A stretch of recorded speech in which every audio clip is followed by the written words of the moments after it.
Bismillah, Assalamualaikum warahmatullahi wabarakatuh. Waalaikumsalam warahmatullahi wabarakatuh. Alhamdulillahi wa kafa, wassalatu wassalamu ala rasulillahi mustafa, wa ala alihi wa ashabihi wa man tabi'ahum bi ihsanin ila yaumiddin. Amma ba'd, insyaallah di pertemuan pagi hari ini kita lanjutkan pembahasan kita dalam kitab hadis Arba'in Nawawi, yang mana kita melihat ya Imam Nawawi rahimahullahu taala yang mengumpulkan ya menyusun hadis-hadis utama dalam syariat Islam ya, yang mana kita melihat ya pondasi kita sebagai seorang muslim ya, kemudian bagaimana kita setelah mengokohkan pondasi kita, kita memperkuat identitas kita ya, kemudian bagaimana kita menjalani hidup kita ini ya dengan mempunyai pedoman ya sebagai seorang muslim ya. Maka dari itu kita lihat hadis-hadis dalam hadis Arba'in Nawawi yang mana kita sudah sampai pada hadis ke-30 ya. Al-hadis Ats-Tsalitsun ya, hadis ke-30 yang mana kita akan membahas batasan-batasan yang Allah telah tetapkan. Nah, sebelum kita bahas ya, yang mana tadi kita ungkit sedikit ya, bahwa kita punya pondasi, kita punya keyakinan, ya, kita punya jalan hidup. Nah, semua itu Allah telah batasi, ya. Allah telah syariatkan ya, kalau ada fulan A ya ingin melakukan misalkan jual beli batasannya segini, ya. Kalau ada fulan B ingin ibadah ada batasannya juga seperti ini. Ya, ada fulan C ingin melakukan suatu hal yang mubah, ada batasan juga seperti ini. Nah, dalam segala hal, baik urusan akhirat maupun dunia, baik ibadah maupun muamalah, semuanya ada batasan. Itulah yang dinamakan haddun, batasan. Ya, makanya ada namanya fiqih hudud.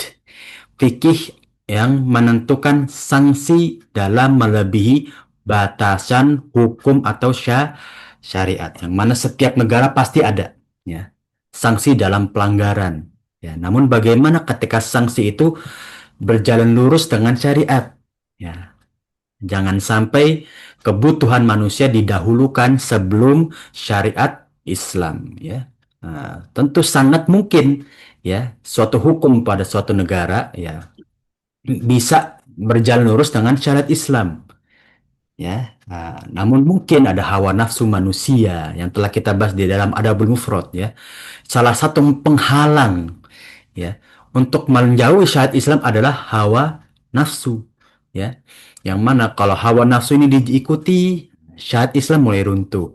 Ya seperti zaman sekarang ya, para jamaah sekalian, yang mana beberapa orang itu berpendapat ya, beberapa kalangan berpendapat, oh, beberapa syariat Islam itu udah tidak relevan, udah tidak cocok dengan perkembangan zaman sekarang. Ya, maka ya hukum harus diubah, syariat Islam harus lebih dilonggarkan bahkan menjauhi dari kata boleh ya, beberapa kewajiban pun diremehkan. Nah, inilah yang akan disinggung di hadis yang akan kita bahas di hadis Ats-Tsalitsun, hadis ke-30 ya. An Abi Tha'labah ya Al-Khushani ya Jurthum ibn Nashir radhiyallahu anhu ya. Jadi Abi Tha'labah kunyahnya ya, Al-Khushani ya, Jurthum bin Nasir ya, bernama asli Jurthum bin Nasir radhiyallahu anhu, semoga Allah meridhoinya ya. An Rasulullah sallallahu alaihi wasallam qol, Rasulullah sallallahu alaihi wasallam ya bersabda, Innallaha ta'ala farado faraido fala tudayyu'aha. Allah Subhanahu wa taala telah menentukan kewajiban setiap hamba. Maka jangan kita lemehkan, jangan kita lalaikan, jangan kita lupakan, jangan kita singkirkan ya. Doya ayu doya itu artinya menghilangkan. Maka Allah telah menetapkan kewajiban, jangan kita singkirkan. Itu yang lebih dahulu. Ya. Oh, berarti ibadah di atas yang lain, Ustadz. Berarti kita harus meninggalkan urusan dunia full, baru ibadah dulu gitu. Ingat, ya, Allah memberikan kewajiban pun dalam urusan dunia. Ya. Bukan hanya ibadah sholat, puasa, ya, zakat yang wajib. Namun sebagai kepala keluarga wajib menafkahi keluarganya. Sebagai ibu rumah tangga wajib mengayomi anak-anaknya. Sebagai anak-anak wajib berbakti kepada kedua orang tua. Dan seluruh manusia, ya, apapun kedudukannya wajib berakhlak mulia. Nah, berarti apa? Syariat Islam mewajibkan seluruh kebutuhan manusia. Ya, sebegitu Allah detailnya mementingkan kebutuhan manusia. Yang aslinya itu kebutuhan kita sebetulnya. Namun Allah jadikan kewajiban. Ya, tinggal kita berpikir, ini kewajiban kita atau kebutuhan kita. Ya, karena Allah telah menentukan kewajiban yang mana kalau kita pikirkan ya tentang urusan dunia, kewajiban yang Allah tentukan ini sangat-sangat kita butuhkan. Seandainya kita lalai terhadap kewajiban ini, betapa rusaknya moral dan juga akhlak manusia. Ya, sebagai contoh, ya, kalau ada seorang kepala keluarga berkata, sebetulnya ya pernikahan itu hanya menyalurkan hawa nafsu aja. Ya, namun kewajiban untuk menafkahi sebagai kepala keluarga tidak ada. Ya, setiap masing-masing yang menafkahi sendiri demi sendiri. Ya, tidak seperti itu. Seandainya kalau itu diberlakukan, maka sudah banyak anak-anak yang terlantar. Ya, sudah banyak keluarga yang tidak harmonis. Ya, maka Islam mewajibkan nafkah terhadap keluarga bagi setiap kepala keluarga. Dan di sisi yang lain, kalau kita lihat, ya, untuk mencari nafkah harus dengan usaha dan materi. Ya kan? Kita mengejar materi, ya, itu kebutuhan kita. Ya, makanya Islam tidak memandang rendah materi. Di hadis yang lain, ya, inna mu'min qawi ahabbun minal mu'min.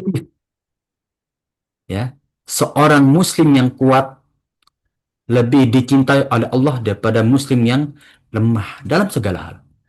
Ya, materi, fisik, ya, pemikiran, mental, semuanya. Ya. Nah, ini hadis yang sahih ya.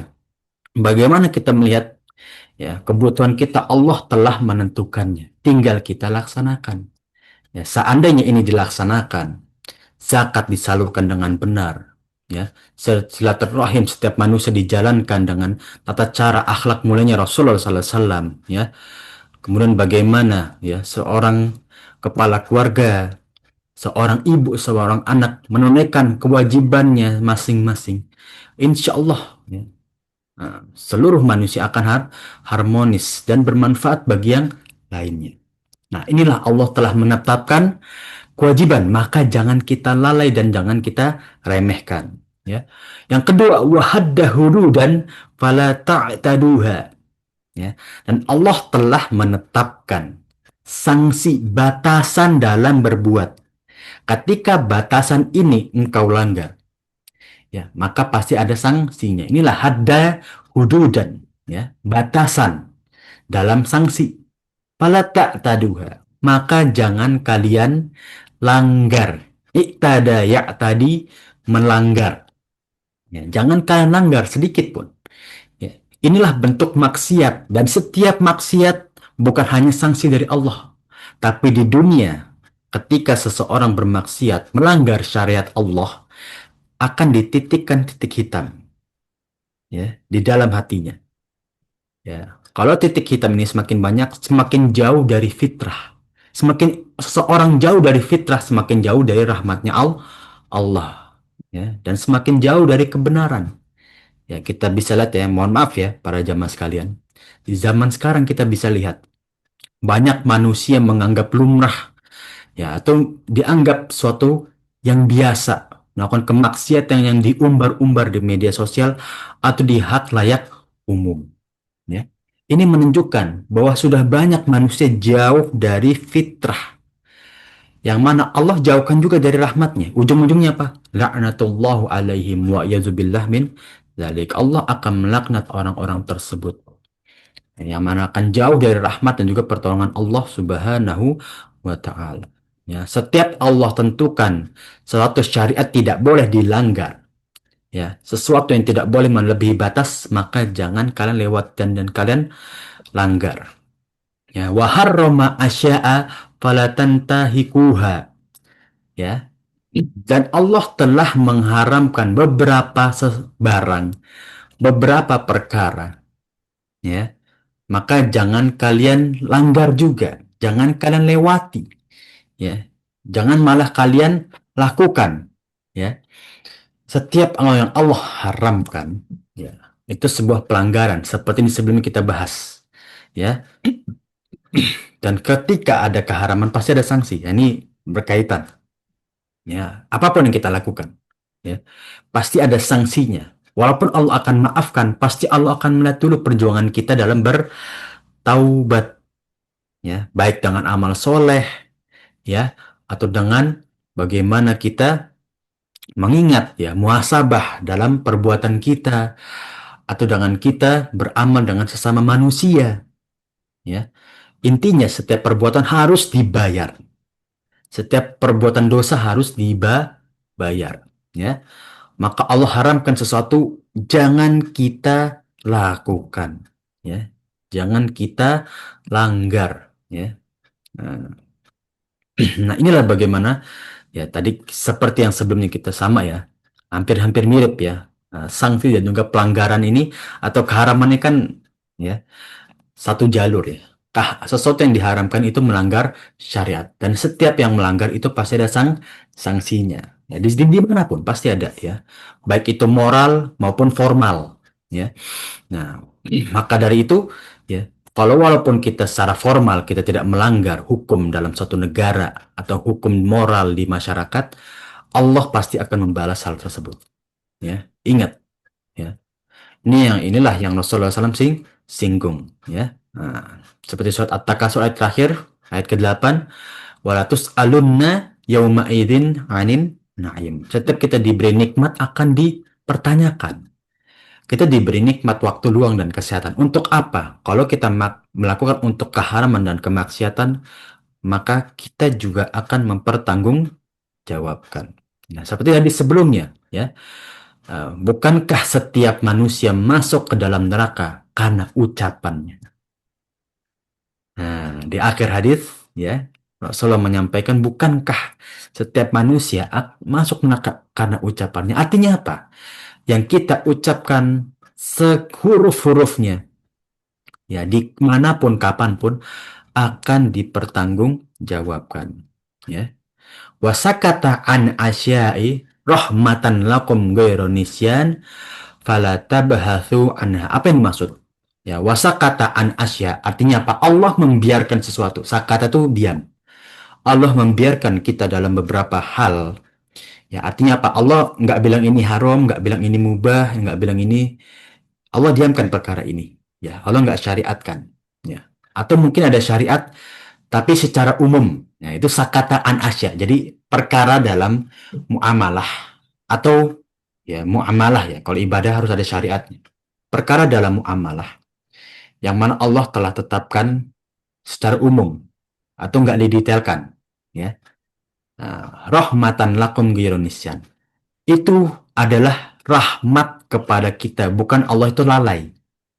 Ya, nisyan itu maksudnya dilupakan manusia, enggak. Allah beri rahmat itu. Artinya apa? Ini perkara.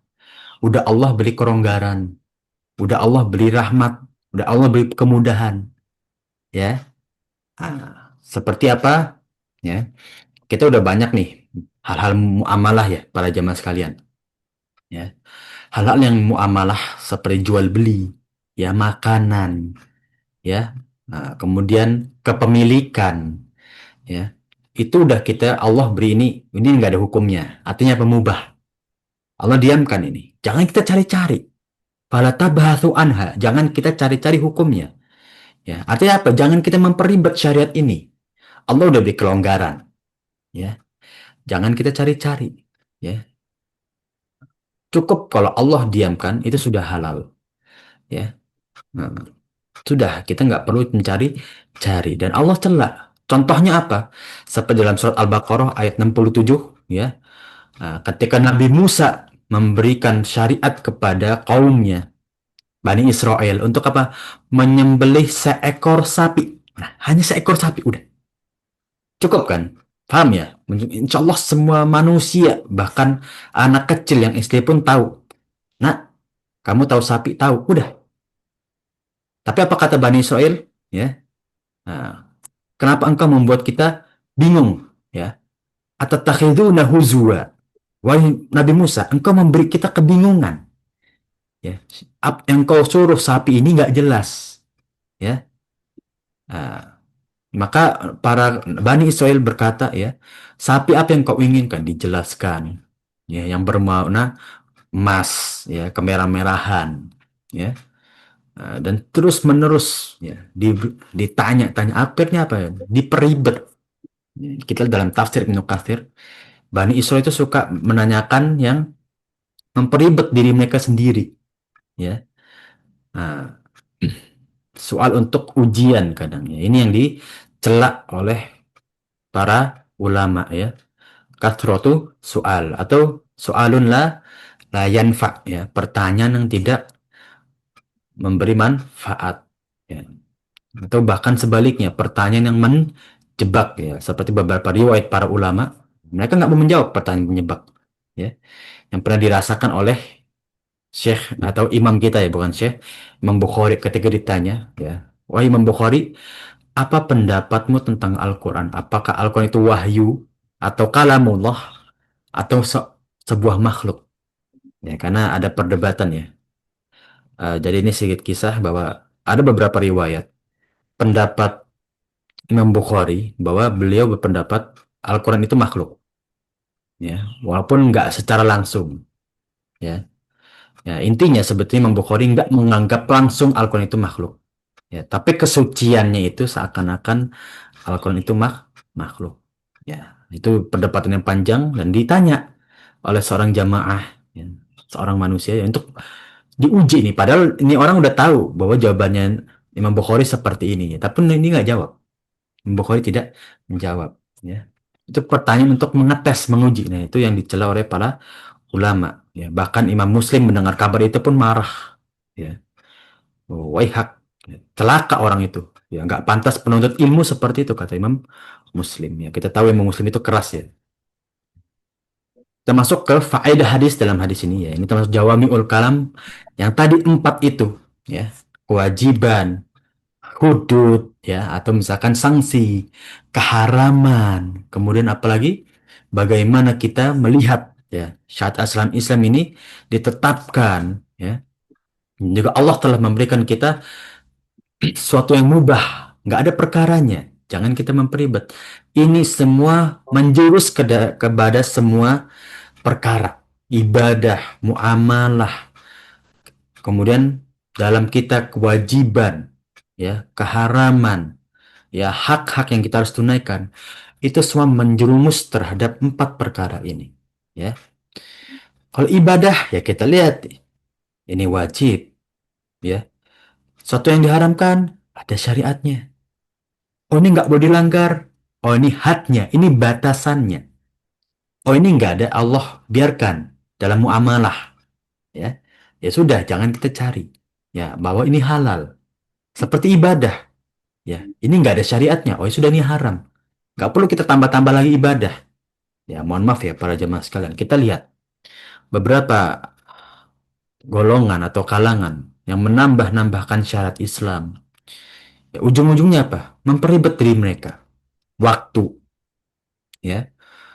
Menghabiskan waktu yang tidak bermanfaat. Ya, ini anak pernah, mungkin anak pernah ceritakan juga, ya.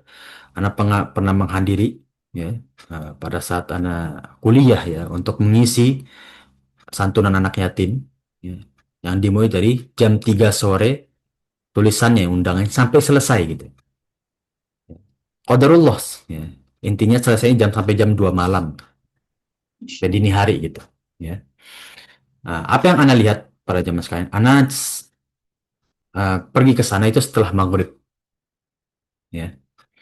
Nah, setelah maghrib Anda pergi, ya, di perjalanan Anda sholat Isya, ya, di sana Anda baru mulai, ya, acara, ya, untuk diri Anda sendiri, ya, sesi Anda, ya. Yang Anda lihat para jamaah sekalian, nggak ada bekas mereka itu sholat. Ya, artinya apa? Maghrib, ya. Kalau asar sudah lewat, karena asar pada daerah itu sekitar jam 2-an, ya, bukan jam 3-an. Maghrib, Isya, nggak dilaksanakan. Padahal judul acara itu santunan anak yatim, ya. Nah, yang di acara itu, masya Allah ya, ya lumayan itu mengeluarkan beberapa rupiah pasti. Ya, bahkan menyewa sound system segala macam, bikin panggung. Ya, itulah yang mereka lakukan. Syariat-syariat yang tidak penting, ya. Nah, mengundang tokoh-tokoh, ya, bahkan naudzubillah ya, eh, seperti udah bukan santunan ya, seperti konser gitu ya, naudzubillah min dzalik ya. Menghabiskan uang banyak, nggak ada syariatnya, ya. Ya, bahkan ya naudzubillah ya, kalau diceritakan panjang itu banyak kesyirikan di situ. Nah, inilah bagaimana kalau kita lihat ya, menghabiskan seluruh harta, kerugian, bahkan melewati sesuatu yang fardu. Ini yang dilarang. Ya, Allah telah tetapkan kewajiban, jangan ditambah-tambah. Allah telah tetapkan sesuatu yang nggak boleh dilanggar, jangan kita langgar. Ya, Nah, udah tetapkan nih sholat pada waktunya, jangan kita langgar. Ya, keharaman, ya, menghabis-habiskan uang yang tidak ada pentingnya, jangan. Ya, inilah bagaimana ya ketika menambahkan syarat baru pasti kerugian itu menjalar. Yang lain-lainnya ada aja. Ya, uang, waktu dirugikan. Ya. Nah, bahkan para ulama berkata, selain hadis ini, tidak ada hadis yang menggabungkan usul dan furu. Artinya apa? Kalau kita belajar usul fikih, itu syariat itu pasti ada yang utama. Usul itu adalah Al-Quran dan Sunnah. Kita furukan, ya. Ada kias, ya. Ada ijma, ada istishab, ada istihsan, dan terus-terus. Banyak, ya. Dan segala yang Allah bilangkan fardu, haram, ya. Ini ada hududnya, ini ada mubahnya. Itu suatu yang usul. Asalnya seperti itu. Nanti kalau kita di lapangan, kita harus cerdas menentukannya. Ya. Jangan sampai kita salah menentukan, melanggar. Jangan sampai kita salah memperkirakan, malah kita terjerumus ke sesuatu yang haram. Ya.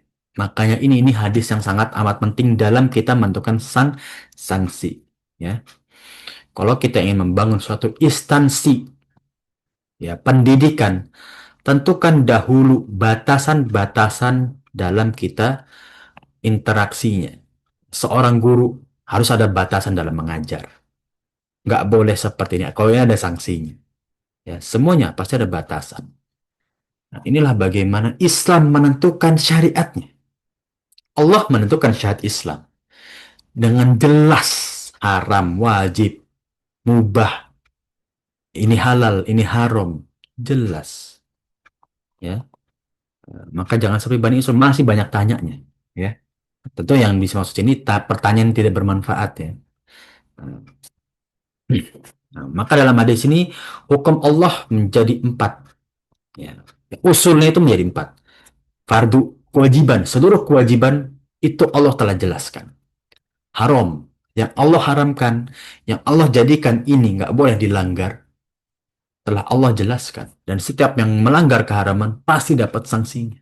Maka itu ada huruf, batasan-batasan dalam kita beribadah, dalam kita muamalah, dalam memberikan sanksi. Ketika seseorang melanggar, bagaimana caranya? Ini sanksinya, ada batasannya, nggak boleh melebihi. Ya, ketika seseorang salah dalam memperkirakan atau dalam memfitnah, ada hukumannya. Hmm. Itulah fikih hudud. Ya. Ya. Yang terakhir adalah yang belum ada hukumnya, apa mubah. Ya. Yang mubah nggak perlu kita pertanyakan. Sudah Allah berikan kelonggaran, kita ambil kelonggaran yang Allah berikan. Ya. Hmm. Seperti dalam sholat, Allah telah berikan kelonggaran. Ya. Nggak bisa berdiri, duduk. Ya. Nah, nggak bisa berdiri, afwan ya, nggak bisa duduk, terlentang, dan seterusnya. Allah berikan kelonggaran. Ya. Nah, maka yang mengamalkan hadis ini akan mendapatkan pahala dan menjauhi dari siksa. Ya. Karena usulnya udah dijalankan. Menjauhi haram, melaksanakan yang fardu, nggak melebihi batas. Ya. Dan memberikan kelonggaran dalam sesuatu yang mubah. Ya. Maka inilah ya, suatu syariat ya tidak akan keluar dari hukum yang telah disebutkan dalam hadis ini. Ya, kalau kita menjalankan hadis ini, insya Allah syarat kita terjaga dan kita jauh dari melanggar hukuman, ya melanggar hukum ya. Ya, tentu hukum yang Allah tetapkan ya. Kalau manusia, wallah alam bisa ditambah-tambah kan. Ya. Nah, kita lanjut ke penjelasan mufradat atau ya, kosakata dalam hadis ini. Farodo, faroid ya. Faroid itu mewajibkan. Nah, dalam ibadah, muamalah ya, bahkan memenuhi hak-hak orang yang harus kita penuhi ya. Zakat mal ya, kewajiban nafkah ya, kewajiban berbuat baik, nggak boleh menzolimi. Nah, itu farodo faroid ya, kewajiban. Fala tudayyi'uha doyya ayu doyyu, jangan kita remehkan, jangan kita tinggalkan ya. Nah, aslinya doya ayu itu menghilangkan ya, nggak boleh kita hilangkan, nggak boleh kita tinggalkan ya kewajiban yang Allah telah tetapkan ya. Had dan hududa, had daya hudud ya adalah apa namanya, batasan ya. Setiap ya likulli himma ya, likulli mar'i hima ya, wahimatullah maromi maharomihi ya. Setiap makhluk itu pasti punya batasan. Kita ini punya batasan. Capek ya, kemudian kita ada batasan dalam ucapan juga, tersinggungnya kapan ya, setiap orang punya berbeda-beda ya. Kemudian ada batasan dalam ya bersikap juga ya, ada batasannya. Malu juga kita punya batasan ya. Maka Allah punya batasan juga, dan batasan Allah itu apa? Haram, yang Allah haramkan ya. Maka fikih hudud itu adalah sanksi yang sudah ditentukan oleh pembuat syariat itu, Allah Subhanahu wa taala, agar manusia tidak melanggar. Ketika orang terjumus dalam suatu keharaman atau kemaksiatan, akan ada sanksi pelanggaran ya. Nah, fala ta'taduha, jangan kalian lampaui atau melebihi batas ya. Jangan kita langgar sesuatu yang Allah Ta'ala haramkan ya. Tantahi kuha ya. Nah, tadaya tadi melampaui ya, atau melanggar ya. Tantahi kuha sama ya, terjumus ya. Nah, tantahi ku intahaka yang tahiku, yaitu kayak orang masuk ke lubang ya, terjumus ya. Wasakata an asya ya, sakata yaskutu itu diam. Nah, Allah sudah berikan ini suatu hal yang mubah ya. Nggak boleh kita, jangan kita banyak tanya. Ya, nanti kayak Bani Israel. Dibikin ribet nih kalau Allah mau ribet ya. Ya, kalau para jamaah sekalian ya, mungkin pernah ke dokter ya. Dok, saya sakit ini nih. Oke, Bu, atau Pak ya. Jangan makan ini. Jangan melakukan ini berlebihan. Ya, kalau ibu atau bapak tanya deh, umu atau bapak tanya, terus apa lagi dokter?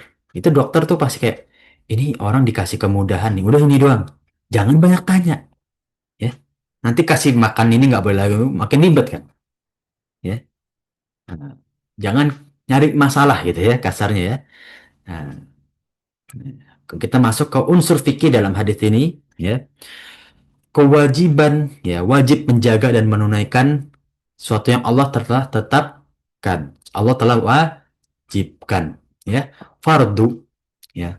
Yaitu pertama dari rukun Islam. Jelas. Sholat, puasa, zakat, haji, itu jelas. Ya. Selainnya setelah itu adalah yang ke bawahnya. Muamalah. Ya. Kewajiban kita tidak boleh menzolimi. Kewajiban kita memberi nafkah. Kewajiban kita ya berbuat baik sesama muslim. Amar bin ma'ruf wa nahi anil munkar. Ya. Mengajak suatu kebajikan, menjauhi suatu yang diharamkan. Ya. Maka mazhab Imam Syafi'i atau mazhab Syafi'i berpendapat bahwa setiap yang diwajibkan berdasarkan dalil syar'i, baik itu Al-Quran, Sunnah, Ijma, atau dalil dari syar'i yang lain, maka itu fardu. Ya, kita harus melaksanakannya. Ya, nah inilah bagaimana. Sebenarnya bukan mazhab Imam Syafi'i aja. Pendapat yang lain juga pasti seperti ini. Ya, ketika para ulama ya mewajibkan ini dan itu, ya, dalam perkara yang baru, ya, nah, maka itu harus kita tunaikan. Ya, Nah, jadi kalimat fardu dan wajib ya memiliki pandangan mereka adalah satu makna kecuali dalam haji. Ya. Haji itu fardu, ya, amal yang tidak bisa diganti dengan dam. Ya, dengan dam itu apa? Denda. Ya, tawaf ifadah. Sedangkan wajib yang bisa diganti dengan dam, seperti tawaf wada. Ya, ini perbedaan pendapat sebetulnya. Ya, beberapa ulama nggak membedakan fardu dan wajib. Ada yang membedakan fardu itu. Ya, yang dimaksud fardu itu adalah fardu kifayah. Yang wajib itu adalah afwan kebalik. Yang fardu itu fardu ain. Wajib itu adalah fardu kifayah. Ya, ada pendapat juga yang membedakan bahwa fardu itu adalah hukum awalnya. Ya, nah, hukum sudah ke manusianya. Ya, tapi kalau wajib itu hukum asalnya. Jadi kayak haji itu wajib. Tapi bagi seseorang yang tidak mampu, berarti nggak fardu bagi dia. Gitu. Jadi ada beberapa pendapat. Ya, ini yang disampaikan di pendapat ini adalah mazhab Imam Syafi'i. Ya, yang mana kalau fardu itu nggak bisa diganti. Ya, nah, tapi kalau wajib itu masih bisa diganti. Ya, seperti apa? Kalau misalkan seperti tawaf ifadah ya. Nah, tawaf yang wajib ya tidak bisa diganti dengan dam, nggak bisa disangsikan, nggak bisa. Sholat nggak bisa ditukar dengan sanksi ini kita bayar nih, nggak bisa ya. Yang bisa seperti wajib itu wajib puasa, bisa kita tukar dengan kalau nggak mampu dengan kita bayar fidyah ya. Nah, wallahu alam itu berbeda pendapat ya. Nah, adapun mazhab Hanafi, fardu dan wajib itu berbeda. Fardu itulah tetapkan dalil qat'i ya. Dalilnya jelas Al-Qur'an atau sunnah ya, hadis atau Al-Qur'an ya. Sedangkan wajib yang ditetapkan dengan dalil zonni ya, seperti qiyas, ijma ya itu wajib ya. Nah, inilah berbeda pendapat para ulama ya. Ya, menurut antum gimana Ustaz? Kalau menurut anak pribadi, fardu dan wajib itu ya sebetulnya lebih ke pendapat Imam Hanafi lebih masuk akal ya. Nah, walaupun kalau di mazhab Hambali secara lafadz nggak ada perbedaan, ya. Lafadz nggak ada perbedaan. Tapi wajib itu, ya ada beberapa ulama Hambali itu, wajib itu adalah hukumnya. Fardu itu ketika sudah menyampai ke mukallaf, sudah menyampai ke manusianya, ya. Ya. Namun dalam mazhab ini Imam Hanafi lebih kuat, ya, menurut anda pribadi ya. Ya. Nah, jadi fardu itu dari Al-Quran dan juga Sunnah. Kalau wajib itu dari ijma, ya, atau dari kias, ya. Seperti contohnya ya, nah, ketika kita misalkan uh, wajib ya uh, menunaikan zakat zakat mal. Wah, zakat mal itu kalau nggak salah dalilnya itu bukan dalil yang qot'i ya. Artinya apa? Dia hadisnya itu pisah-pisah ya. Nah, jadi yang meriwayatkan itu banyak tapi lafadznya misah-misah. Nah, itu nggak qot'i. Dalam ilmu jarh wa ta'dil itu nggak qot'i. Artinya apa enggak? Hadis itu nggak tetap kuat gitu. Ya. Nah, wallahu alam ya. Nah, kemudian kita masuk ke perbedaan antara fardu. Fardu ain yaitu yang setiap mukallaf wajib. Setiap orang itu wajib ya. Kayak rukun Islam ya. Atau dalam muamalah juga silaturahim ya. Setiap manusia wajib ya. Kalau fardu kifayah yang ketika pada suatu lingkungan salah satu sudah melaksanakan itu menggugurkan kewajiban yang lain ya. Nah, seperti apa? Azan. Azan itu kan wajib. Tapi kalau sudah satu lingkungan azan, nggak wajib yang lain. Sholat jenazah, ya, menjawab salam, ya, amar bil ma'ruf wa nahi anil munkar, dakwah, ya. Kemudian apa lagi? Ya, kalau menuntut ilmu setiap manusia wajib. Kemudian ya banyak syariat yang mana fardu kifayah, ya. Nggak wajib semuanya, ya. Sodakoh, ya. Atau afan ya. Bukan sodakohnya, tapi apa? Uh, men- menyalurkan harta kepada yang mampu itu kan wajib, yang tidak mampu itu wajib, tapi kalau sudah ada ya kita nggak perlu ya, seperti zakat, zakat mal gitu kan. Kita masuk ke afwan, zakat mal itu udah hain ya, karena syariatnya setiap manusia, ya. Tapi untuk kita peduli kepada orang yang tidak mampu itu wajib, tapi fardu kifayah, ya. Nah, kemudian usul fikih yang kedua dalam hadis ini, ya, berhenti atau tidak boleh melebihi batasan-batasan Allah, ya. Batasan-batasan Allah, ya, adalah hukuman. Ketika kita melanggar, Allah beri sanksi. Nah ini nih, ya, yang Allah jelaskan bahwa bahasa itu haram. Ya, haddu zina, orang berzina. Haddul qadhaf, orang yang menuduh. Haddu uh, al-ghosab, ya. Nah, atau haddu apa? Mencuri itu, gosok itu mencopet, ya. Nah, mencuri, ya. Nah, sebenarnya orang-orang minuman keras semuanya itu ada hukumannya.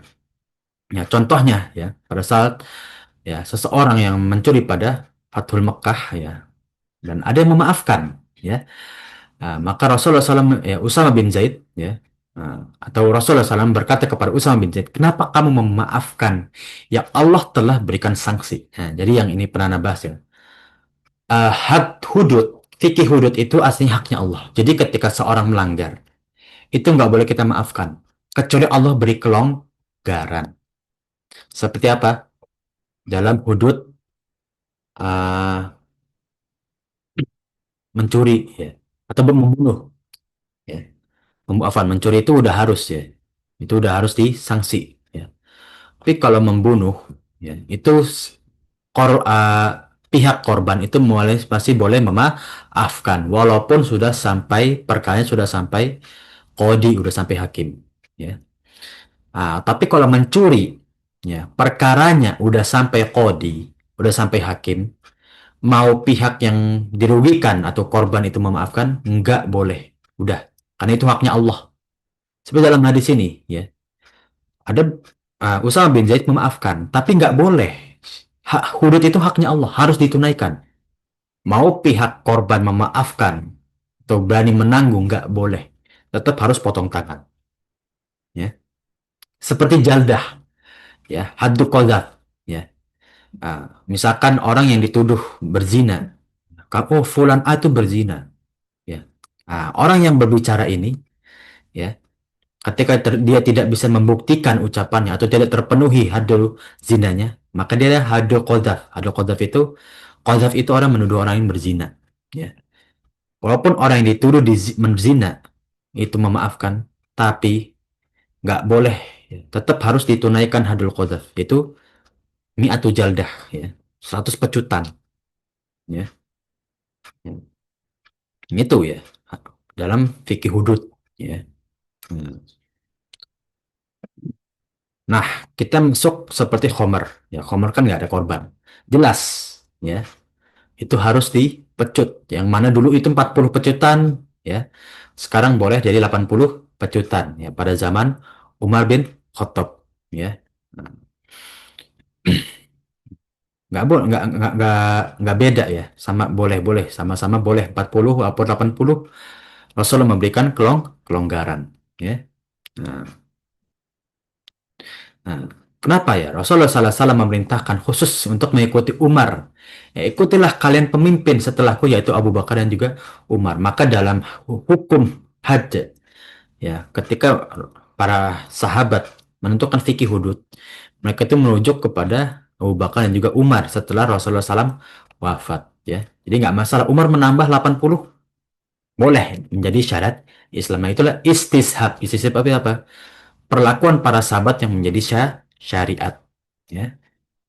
Nah, kita masuk ke unsur fikih ketiga dalam hadis ini, ya, larangan dalam mendekati perkara yang haram, ya. Allah telah memberikan suatu batasan dalam haram, ya. Jangan kita langgar, ya, apapun itu, ya.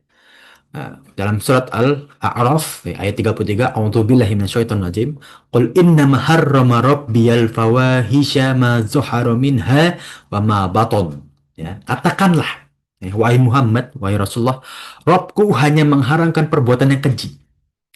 Allah telah mengharamkan perbuatan yang nggak pantas diumbar di hak layak umum. Allah telah mengharamkan sesuatu yang tidak pantas untuk dilakukan seorang manusia, bahkan dalam keadaan sendiri atau sembunyi-sembunyi. Ya, ma zuhara minha, ya, baik yang nampak, wa ma batona, atau yang tersembunyi-sembunyi. Ya. Nah, inilah bagaimana Allah telah mengharamkan sesuatu yang memang udah nggak pantas kita. Mau Allah nggak haramkan pun, ini kita lakukan ini nggak pantas. Allah mengharamkan zina. Siapa sih para jamaah sekalian yang nggak merasa zina itu nggak tabu? Ya, bahkan seorang penzina pun pasti dia tahu ini nggak tabu, ini tabu gitu ya. Ini nggak pantas untuk diumbarkan. Ya, kalau salah seandainya dia menganggap itu pantas, berarti fitrahnya sudah rusak. Ya, seseorang yang senantiasa membunuh orang lain, ya, atau membuat makar, fitnah. Dia tahu pasti perbuatan ini tuh nggak pantas. Ini perbuatan keji. Ya. Namun dia mengikuti hawa nafsunya atau ada kebutuhan untuk harta. Ya. Nah, inilah bagaimana Allah telah memberikan keharaman itu suatu hal yang pasti keji. Pasti manusia setuju ini diharamkan karena memang suatu yang merugikan atau enggak pantas. Ya. Nah, kulli muskirin haram. Ya, ini batasan juga. Sesuatu yang memabukkan itu haram. Gak cuma khomer. Ya, apapun yang menjadikan itu mabuk, haram. Walaupun unsurnya jadi sesuatu yang halal. Anggur, tape. Ya. Kalau itu sudah ada unsur yang memabukkan setelah itu ya. Ada airnya biasanya kan. Ya, itu udah haram. Ya. Nah, qalilu minha au kathir. Ya. Kecil, dikitnya atau banyaknya. Ya. Inna dima'akum wa amwalakum wa a'radukum alaikum haram. Dima, darah di saudara-saudara kita tumpahkan itu haram. Ya. Harta kita ambil bukan milik kita itu haram. Ya. Nah, jangan seperti kaum Qadariyah ya. Mereka berpendapat saya kan mencuri itu kan takdir Allah. Allah memberikan kita kebebasan. Ya. Kita nggak boleh mengambil rizki orang lain yang Allah tetapkan kepada orang tersebut. Ya. Maka perbuatan kita ya itu pilihan kita. Ya. Allah takdirkan pilihan dalam takdir kita kalau kita memilih keburukan, sudah Allah balas kan kita pilihan kita.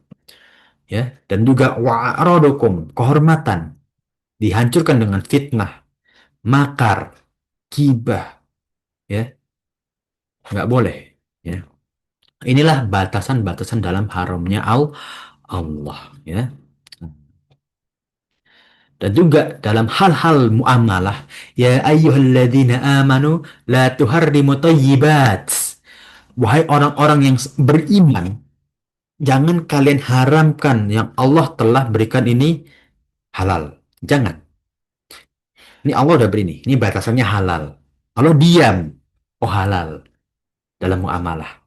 Jangan kalian cari-cari ini, oh ini haram nih, kayaknya ini kan begini begitu ini nggak ada. Kalau nggak ada unsur Allah haramkan, misalkan dia bukan binatang yang bertaring, bukan binatang yang hidup di dua alam, ya, bukan binatang buas, ya, jangan kita cari-cari, udah, ya. Ma'ahlallahu lakum, yang Allah telah halalkan. Yang surat Al-Maidah ayat 87. Unsur fikih yang keempat dalam hadis ini rahmat Allah kepada hambanya. Ya, kalau udah tentuin nih, udah jelas, kita tinggal ikutin. Ini rahmat Allah.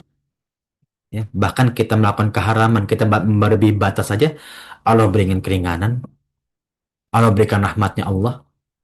Ya, ini bukti Allah memberikan rahmat yang begitu luas, kejelasan, keringanan, pertolongan.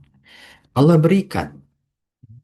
Kemudian di hal yang mubah, ya Allah berikan kebebasan. Kalau Allah mau memperribet suatu hal yang mubah, Allah bisa aja. Ya. Oh haram tuh jelasnya ini nih binatang berwarna ini cari, beuh ribet. Yang halal juga, yang halal tuh harus ukurannya segini, warnanya ini, hidupnya di sini, ribet. Ya. Ikan yang bangkainya halal tuh ikan yang begini sifatnya, udah kita Allah berikan kehalalan, kita nikmati aja Allah beri keringanan untuk segala yang Allah halalkan. Ya. Nah, diamnya Allah Ta'ala dalam menentukan hukum itu bukan Allah lantarkan kita, bukan nisyan. Ya, atau bukan kekeliruan Allah. Allah nggak bakal salah. Ya, Allah itu Maha Agung. Ya. Ah, maha suci Allah ya, subhanallah ya, itu lupa, itu pasti akan terlepas dari sifat lupa dan salah ya. Dalam surat Maryam ayat 64, wa ma kana rabbuka nasiya, nggak mungkin Rabbmu itu lupa ya, nggak mungkin Rabb kita itu zat yang pelupa ya, nggak mungkin dia salah, ada kecacatan ya. Fi kitabillah yadillu rabbi wala yansa ya, dalam sebuah kitab ya, Rabb kami tidak akan salah dan tidak akan lupa. Al-Quran itu nggak mungkin ada kecacatan, kan itu kalamullah. Allah menyampaikan syariat yang Allah ucapkan berbentuk Al-Quran, nggak mungkin ada kecacatan sedikit pun, nggak mungkin ada celah, ada kekurangan, atau mungkin oh ini kayaknya kurang tepat nih begini. Nggak, semuanya itu sempurna. Al-Quran itu sempurna, nggak ada kecacatan. Ya, kalau ada kecacatan ya kitanya yang kurang.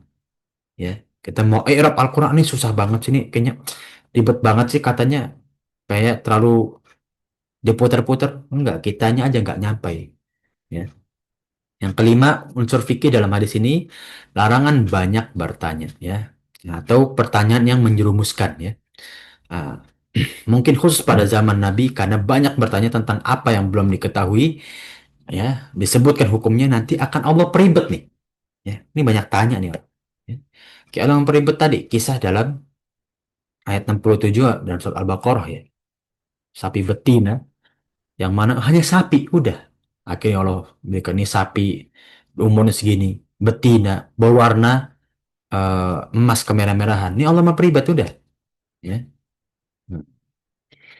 Maka inilah sebab turunnya suatu hal yang wajib dan haram itu makin diperberat, diperibet. Ya ayyuhalladzina amanu la tas'alu an asyai'in tubdalakum tasukum. Wahai orang-orang yang beriman, jangan kalian tanya terhadap suatu hal yang Allah telah berikan keringanan, mubah. Ya, itu bedalakum tasukum. Yang kalian menjadikan itu kesulitan, memberatkan kalian karena pertanyaan kah kalian. Ya, kayak tadi, Anda misalkan kalau ke dokter, diharam, nggak boleh makan ini aja. Tanya, terus apa lagi dok? Oh, ini nggak boleh. Apalagi dok, ini tambah ini nggak boleh. Udah, lama-lama nggak bisa makan itu orang. Ya kan? Makin ribet makannya. Kenapa? Kebanyakan bertanya. Ya. Atau pertanyaan tidak bermanfaat. Ya. Nah, namun hadis ini juga bersifat umum ya tadi ya. Nah, maksud itu dalam ya perkara mubah ya. Nah, Rasulullah bersabda, cukuplah dengan apa yang aku jelaskan. Sesungguhnya penyebab kehancuran manusia terdahulu adalah kasratus soal wa qatlun anbiya, yang membuat kok ya sebelum umatnya Rasulullah SAW ini hancur adalah terlalu banyak bertanya dan berselisih atau mendebat nabi-nabi mereka. Ya, durhaka kepada nabi-nabi mereka sendiri. Ya. Kemudian Rasulullah bertanya juga, ya, celakalah hal mutanatiun, ya, yaitu orang-orang yang membahas perkara-perkara yang tidak ada manfaatnya. Ya. Nah, orang membahas, ya, bumi datar apa bulat, ada manfaat. Ya, apa yang jadi manfaat? Ya. Nah, kita tetap hidup kok di atas muka bumi ini. Ya. Perkara-perkara yang tidak ada manfaat, kita debatkan, bahkan menjadi perselisihan ini nih. Yang kata Rasulullah celaka. Ya. Nah, al-mutanatti'un, orang-orang yang menjadikan sesuatu yang tidak bermanfaat dibahas, bahkan menjadi perselisihan. Ya, orang berselisih karena perkara bola, ngapain? Ya, bahkan musuh-musuhan, bahkan terjadi kerisuan seperti yang terjadi di Indonesia ya.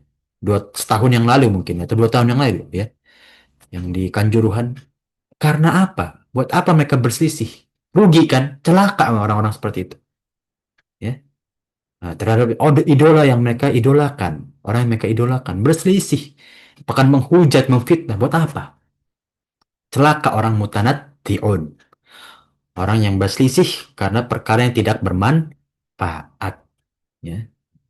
Banyak ini hadis Ibnu Mas'ud, jangan kalian membahas sesuatu yang tidak bermanfaat. Ya. Atau mendalami sesuatu yang berlebihan, hobi yang berlebihan. Ya, bahkan sampai fanatik. Ya. Nah, inilah bagaimana kita jaga diri kita ya. Batasan-batasan dalam kita bertanya, dalam kita melakukan sesuatu. Ya. Itu ada batasannya. Jangan kita berlebihan, jangan kita tinggalkan juga segala urusan dunia. Pasti ada manfaatnya. Tapi kita jangan berlebihan. Ya. La taghlu fiddin. Bahkan dalam agamanya kita nggak boleh berlebihan. Apalagi dalam urusan dunia. Ya. Nah, contoh hadis yang lain, kisah Rasulullah SAW. Ketika ada tiga orang pemuda. Yang mana pemuda pertama berkata, ya Rasulullah, aku ingin puasa tanpa berbuka setiap hari. Ya, maksudnya berbuka itu dia tiap hari puasa gitu ya. Tadi tetap berbuka. Orang kedua berkata, ya, ya Rasulullah, aku ingin terus-menerus bangun pada sholat malam atau bangun malam tanpa tidur. Orang yang ketiga berkata, ya Rasulullah, aku ingin terus-menerus ibadah tanpa menikahi seorang perempuan. Apa kata Rasulullah? Jangan, lah, ya. Ini akan menjerumuskan kalian. Ya. Aku pun, ya, jangan kalian berlebihan. Aku pun, ya, puasa dan aku pun sesehari tidak puasa. Ya. Aku pun bangun saat malam dan aku pun tetap tidur. Ya. Aku pun beribadah, memaksimalkan ibadahku. Ya. Namun aku juga menikahi beberapa perempuan. Artinya apa? Kita ibadah nggak boleh berlebihan. Sama kayak dunia. Nggak boleh berlebihan. Apapun. Ya. Nah, unsur fikih keenam dalam hadis ini, ya, hadis ini menyerukan kita, memerintahkan kita untuk melakukan kewajiban, komitmen terhadap larangan dan rambu-rambu Allah, jauhi keharaman, ya, yang Allah telah tetapkan, ya, dan memberikan tempat yang tepat pada sesuatu yang Allah telah mubahkan atau halalkan. Jangan kita perdebatkan Allah telah memberikan kita keringanan dalam sesuatu yang mubah, yang halal. Jangan kita cari-cari keharamannya, ya. Nah, ini ada unsur haram nggak? Ini gimana? Udah, Allah ini halal. Jangan kalian cari ya, kecuali syubhat. Kalau syubhat baru kita cari kejelasannya. Karena syubhat itu masih antara halal dan juga haram. Ya, aslinya ini halal, tapi dimasukkan sesuatu yang haram atau ada indikasi keharaman. Nah, ini boleh kita cari hukum atau bahkan wajib bagi beberapa kaum muslimin yang sudah sampai derajat ijtihad, ya, harus berijtihad, ya, seperti ulama kita di dalam majelis fatwa, ya, mereka harus ijtihad, mereka wajib, ya, ini fardu kifayah, ini wajib untuk berfatwa, ya, karena ini kebutuhan umat. Kalau perkara baru ini tidak dikeluarkan fatwanya, ya, untuk tidak dihukumi, ya, maka sudah banyak suatu yang syubhat yang akan dilakukan oleh kaum muslimin, ya. Nah, namun kalau ini suatu yang jelas halal, bukan yang syubhat, jangan kita cari-cari keharamannya, ya. Nah, wallahu alam bisawab. Ya, ini mungkin yang bisa kita bahas dari hadis Salasun, ya, hadis ke-30, ya, tentang batasan-batasan yang telah Allah tetapkan dalam syariat Islam, ya. Sampai penjelasan hadis ini, ya, hadis ke-30, para jamaah sekalian ada yang ingin ditanyakan, tafadhol. Ya, ya, sudah cukup insyaallah, ya. Nah, tafadhol dari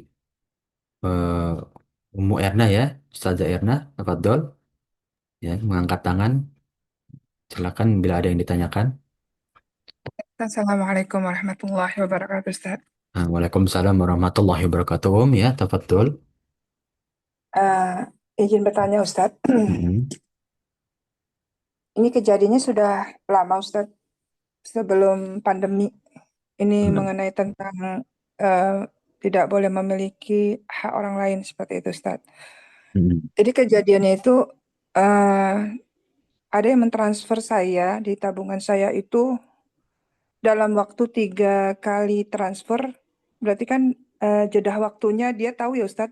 Mhm. Kalau sekali mungkin hilap ya, Ustaz. Tapi Yes. ini 3 kali, berarti 3 kali kan dia paham benar kalau tahu nomor itu, dia tanda benar nomor itu gitu kan Ustadz. Mhm. Dan tujuannya tahu di situ gitu ya. Ya, Itu 3 kali totalnya sekitar 15 juta Ustadz. Dari Masya tiga Allah. kali dia mentransfer Ustadz. Namun saya nggak kenal sama orang ini. Dalam berita pengiriman itu tulisannya cashback gitu Ustadz. Cashback apa saya nggak tahu, pokoknya cashback itulah. Dan Mhm. saya nggak ada berurusan hal-hal seperti itu lah Ustadz gitu ya. Setelah itu saya mencoba untuk tidak apa ya, tidak karena nggak berani Ustadz, karena itu bukan hak saya gitu. Mm. Sempat bertanya kepada alhamdulillah saya ada jemaah yang dia kebetulan sudah resign dari BCA Ustadz, nama banknya. Saya minta tolong dikonfirmasi gitu kan dengan orang dalam BCA, karena itu dari BCA, saya dulu pakai BCA. Bahwasanya ini orang siapa gitu, minta tolong gitu, dan gimana caranya supaya saya bisa membalikkan uang itu. Awalnya sebelum saya ketemu sama jemaah ini, saya telepon ke customer service Ustadz. Cuman arahannya tuh aneh Ustadz. Dia bilang itu hadiah katanya. Kita nggak bisa memberikan data orang yang mengirimkan, kata gitu. Itu bisa saja mungkin hadiah Ibu katanya itu. Mungkin saja itu pokoknya dia tidak bisa memberikan data seseorang itu kepada kita untuk kita kembalikan gitu. Terus saya ketemu dengan jemaah ini, singkat ceritanya ya sama. Mereka tidak bisa memberikan data seorang tersebut kecuali orang itu yang komplain gitu Ustadz. Orang itu yang mencari uangnya gitu. Maka saya kan sudah bertanya kemana-mana Ustadz sama Bapak Ustadz gitu ya. Ada yang menyatakan tunggu 2 tahun, ada tunggu sekian tahun. Dan tuh kalau mamanya berapa tahun gitu, uangnya bisa disumbang diinfakkan kembali, diinfakkan terus tetap tapi menjaga agar uang itu kalau di suatu saat dibalikan ya kembalikan gitu Ustadz. Nah ini kan pandemi udah lama ya Ustadz, udah lewat ya. Sampai sekarang udah lama sekali. Ya udah itu nggak ada lagi berita Ustadz, nggak ada lagi berita. Nah setelah itu saya baru sadar setelah udah kejadian yang sudah berlalu ya Ustadz, ada satu cerita. Saya nggak tahu itu apakah itu balikan dari itu. Jadi ada satu cerita waktu itu teman saya menceritakan pada suaminya, menceritakan kehidupan saya seperti ini. Nah, si suaminya itu menggerakkan beberapa temannya untuk mentransfer orang-orang yang memang membutuhkan Ustadz gitu. Waktu itu ya, waktu zaman itu. Setiap bulan itu rutin ditransfer Ustadz. Nah, entah nggak tahu bagaimana teman saya itu memberikan nomor saya itu dengan nomor yang berbeda tapi namanya sama, Ustaz. Ini saya juga nggak tahu kenapa kejadian itu seperti membuat saya tuh kayak apa ya maksud Allah gitu ya. Nah, setiap bulan si suaminya itu mentransfer ke nomor yang diberikan istrinya itu pikirnya nomor saya. Tapi pas setelah saya dibilang, ini nomor yang kakak kasih. Oh tidak, bukan ini. Itu sampai saya cek namanya sama tapi bukan saya gitu, Ustaz. Nah, sementara suaminya terus mentransfer. Nah, apakah itu kejadiannya berhubungan dengan hak saya yang dimiliki orang lain? Atau gimana Ustadz? Sampai sekarang uangnya ya sudah nggak ada, udah lama sekali nih malah. Saya masih mempersiapkan aja kalau takut-takut diminta ya Ustadz ya. Cuman kalau yang begini kejadiannya seperti apa ya Ustadz, berhubungan dengan tadi yang kalau bukan hak kita, bukan milik kita. Sementara jangka waktunya udah lama sekali. Itu saja Ustadz. Mungkin jazakallahu khairan Ustadz. Wa jazakillah khairan ya. Wa fiki barakallahu ya. Bismillah. Nah, ini dalam hukum luqotoh namanya, ya. Luqotoh itu apa? Harta yang syubhat dalam mau dia uang kertas, kepemilikan barang, ya, atau ya hak lisensi ya kalau zaman sekarang kan luqotoh. Itu memang ada batasannya ketika sudah sampai 400 dirham atau kalau zaman sekarang itu bahasa dirham itu 1,8 ribu ya. 400 ribu. Itu kalau di atas itu kita memang nunggunya setahun. Ya, ada pendapat lain ulama 2 tahun. Ya, kalau udah lebih situ kita boleh miliki. Namun lukotoh itu ada syaratnya. Pertama, sang yang diberi lukotoh tadi Umu itu ya, itu wajib mencari ya. Kayak tadi Umu udah usaha ke bank, mencari gitu ya. Dan sampai ketemu kisah setelah berapa lama ya, bertahun-tahun ya. Itu yang pertama. Kalau sudah seperti itu ya, kita nggak tahu kejelasan hartanya setelah kita cari-cari ya. Wallahu alam itu memang nggak masalah ya. Walaupun ada pendapat ya seperti Al-Zuhair ya, kalau uang itu kita nggak tahu setelah setahun itu nggak jelas, wajib kita sedekahkan, nggak boleh kita ambil. Ya, karena nggak jelas. Cuman kalau indikasinya kita diberi hadiah, itu kan lukotoh ya namanya. Tapi kita nggak jelas, itu masih hukum lukotoh, boleh kita ambil. Walau alamum, kalau menurut anda pribadi, ya tadi ada umum indikasi 3 kali transfer itu nggak jelas, ya, dan nggak dicari lagi, ya artinya orang ini nggak ada masa keberatan, ya. Kemudian umur sudah nunggu berlebih dari 2 tahun, ya, pendapat ulama yang paling lama, umur boleh ambil, umur boleh ambil, ya. Kalau misalkan suatu waktu ada orang berkata, ini harta saya begini-gini. Ya, secara hukum Islam dia nggak berhak mengambil lagi sebetulnya. Ya, karena sudah melewati hukum luqatah. Ya, nah, walaupun ya sebetulnya kalau secara moral ya memang kita nggak enak gitu ya. Nah, ini harta dia sih walaupun udah lama ya. Nggak apa-apa kita kembalikan. Tapi secara hukum luqatah itu masih boleh. Ya. Boleh kita ambil ya. Mungkin tadi yang kita umum di akhir itu karena agak apa kurang nangkep agak panjang apa intinya ya. Tapi ini seperti itu Om. Jadi kalau misalkan kita ya kayak umur tadi sudah lebih dari 2 tahun dan nggak ada indikasi suatu hal ini haram atau dari ini dari pihak asuransi atau bunga bank atau misalkan apa uang-uang apa ya sudah. Udah lebih dari 2 tahun ya boleh kita ambil ya wallahu a'lam Om. Tapi kalau mau ragu ya, ada beberapa pendapat yang memang nggak boleh kalau dari Al-Zuhairi ya harus disedekahkan. Sedekahkan nggak apa-apa. Ya. Ya, itu kembali kepada umum ya, pilihan umum tafadhol. Wallahu alam. Ini Ustaz, yang tadi yang terakhir itu Ana menyambungkan tentang Ana punya hak yang ditransfer oleh orang tersebut setiap bulan ya ke rekening yang salah itu Ustaz. Oh. Mungkin ke Allah menggantikan itu Ustaz. Ana berpikirnya ke situ karena Hmm. orang itu terus mentransfer gitu. Nah, ketahuannya juga setelah setelah udah lama dia bilang loh, saya tiap bulan loh transfer gitu. Dan saya bilang saya bukan, tapi bukan rekening saya, itu bukan rekening saya loh. Itu kan rekening yang dikasih sama teman saya gitu. Teman saya kan memberikan ke suaminya gitu kan. Itu yang dikasih loh Kak, rekening yang Kakak minta, itu saya kasih sama suami saya gitu. Tapi bukan gitu. Jadi kita pas cek di bank, saya cek di bank Ustaz. Bukan nama bukan saya gitu. Bukan saya. Jadi anehnya tuh kok bisa seperti itu. Jadi saya berpikir, apakah Allah memberikan rezeki yang memang hak saya, tapi dengan cara yang seperti ini saya juga nggak tahu ya Ustadz. Karena ya Allah punya hikmah itu kita kan nggak paham ya Ustadz. Apakah memang ini rezeki saya gitu?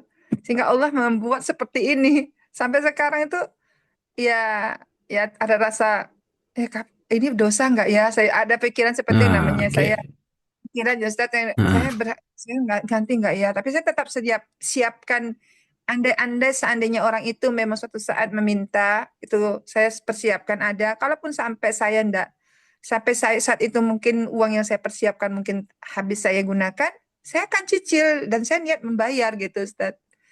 insyaallah ya mungkin itu ya. Bagaimana kita muhasabah gitu ya. Rasa syukur Mm-mm. gitu kan.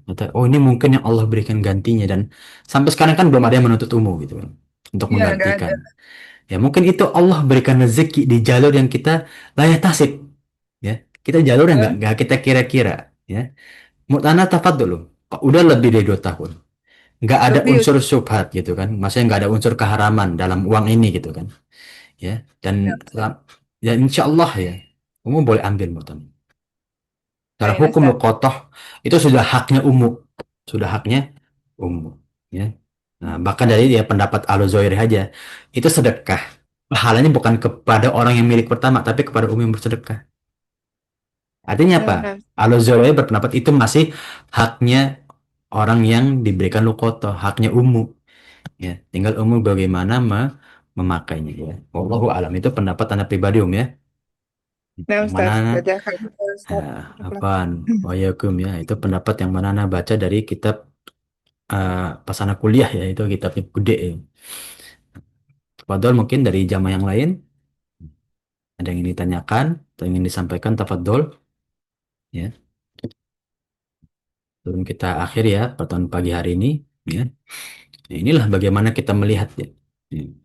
Syariat Islam itu menentukan had-had batasan-batasan dalam kita ya beribadah ya keharaman ya seperti tadi umum kepemilikan ya seperti dalam kita ya memberikan sanksi ya.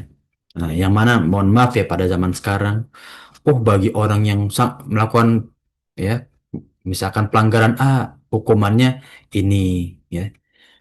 Pelanggaran B hukumannya ini. Kalau kita terapkan dengan syariat Islam, insya Allah lebih bermanfaat. Walaupun terlihat kejam ya, di mata manusia, tapi itu akan Allah yang menentukan. Ya, Allah a'lamu bima ta'malun. Ya, Allah itu paling tahu yang telah kalian kerjakan. Ya, Ustaz, awan satu tak. lagi. Ya, tafadhol. Saya kan saya nggak punya kendaraan. Satu, kedua saya tidak bisa menggunakan motor juga Ustadz. Jadi kendaraan Gojek itu adalah kendaraan yang saya anggap itu kendaraan di zaman sekarang yang saya gunakan untuk saya pergi kajian atau kemanapun Ustadz. Pertanyaannya Ustadz, kebanyakan sekali Gojek-Gojek sekarang tuh suka banget melanggar peraturan yaitu lampu merah Ustadz. Kadang-kadang saya sampai bilang, Pak, itu kan belum hijau gitu. Iya Bu, udah cepet gitu. Sekarang saya mau marah, saya perempuan, saya nggak enak.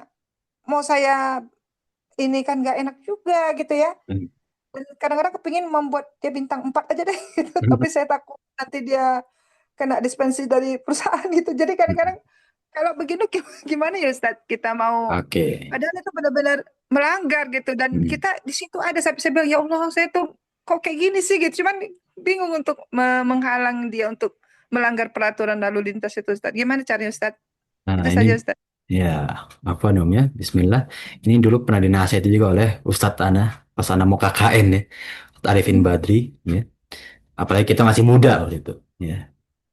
Bahwasannya hukum yang pemerintah tetapkan kepada kita itu wajib bagi kita. Kenapa? Ya. Wa atiullah wa ati rasul wa ulul amri minkum. Pemerintah itu wajib kita turutin ya. Tapi kan kita bukan pelakunya, Ya, kalau kita lagi jadi penumpang kan kita bukan pelaku. Ya, kita ya kewajibannya maksimal amar bin ma'ruf wa nahi anil munkar aja. Pak, ini mohon maaf nih melanggar nggak sih, Pak? Oh, biar cepet. Ya sudah, umum sampai situ aja. Rasulullah pun untuk kepada umatnya kan liubalikul amr, untuk menyampaikan wahyu. Ya sama kita untuk sama manusia hanya menasihati tentang syariat Islam, ya.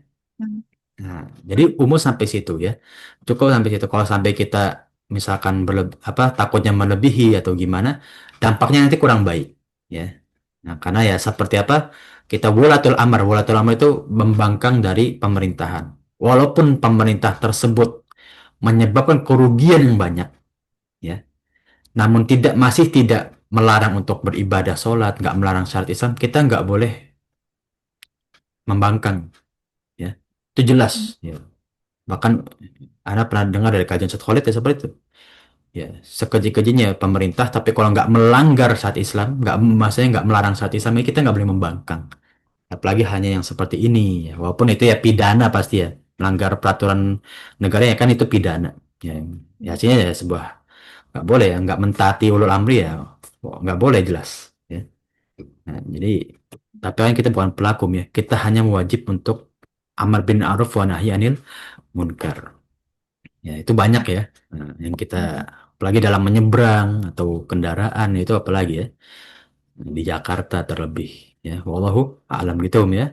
Nah, Jadi nggak usah kasih bintang 4 atau berapa Ustaz. enggak, Nggak usah, enggak, cukup enggak dengan apa-apa ya. Di sisi lain ya banyak ya bukan banyak ya ada beberapa teman yang jadi driver juga ya. Memang kesulitan mereka itu kan mereka dikejar waktu pertama. Karena mereka kalau misalkan mengantar paket aja di bawah waktu itu jadi track record mereka jelek gitu. Kemudian yang kedua, bintang itu ngaruh, kan dikasih Iya, tunjangan, ya kan? iya, iya. Ya, Iya di sisi benar. lain ya memang dia salah secara hukum, tapi kita secara moral ya sudah kita maafkan lah. Toh kalau dibilang gitu sebetulnya banyak yang lebih parah dan memang siapa tahu ya dia melanggar ada hikmahnya juga bagi orang lain sebetulnya. Wallahu a'lam ya. Tapi ya intinya ya kalau bisa kita maafkan aja sih untuk anak pribadi ya. Ya walaupun ya salah ya tetap salah, yang salah tetap salah ya. Wallahu a'lam. Tum ya. Jazakallahu khairan Ustaz. Ya. Barakallahu fiik. Wa fiki barakallahu ya wa jazakallahu khairan. Ya, tafadhol dari yang lain mungkin ada yang disampaikan atau ditanyakan, tafadhol atau ingin didiskusikan ya sebelum kita akhiri ya pertemuan kita pada pagi hari ini. Nah, insya Allah kita cukupi ya pertemuan kita pada pagi hari ini yang insya Allah kita akhiri ya. Nah, insya Allah dengan akhirnya pertemuan pagi hari ini ya ilmu yang kita tempuh ya semoga ini menjadi amal jariah kita setelah kita diwafatkan oleh Allah Subhanahu wa taala dan menjadi pemberat amal soleh kita di hari akhir. Amin ya rabbal alamin. Amin. Ya, Dan insya Allah kita bisa bertemu dengan umatnya Rasulullah SAW dengan keadaan dosa-dosa kita telah diampuni dan menuju pintu surga yang kita inginkan. Amin ya Rabbal alamin. Ya, Ya. Nah, barakallahu fikum ya para jamaah sekalian ya. Barakallahu fikum para jamaah sekalian ya. Alhamdulillahirabbil alamin. Ana minta maaf bila kekurangan atau kekeliruan dari yang Ana sampaikan atau kita bahas atau dari ucapan dari pribadi Ana yang kurang berkenan. Nah, sekali lagi minta maaf ya. Barakallahu. Kita tutup pertemuan pagi ini dengan doa kafatul majlis. Subhanakallahumma wa bihamdika, asyhadu an la ilaha illa anta, astaghfiruka wa atubu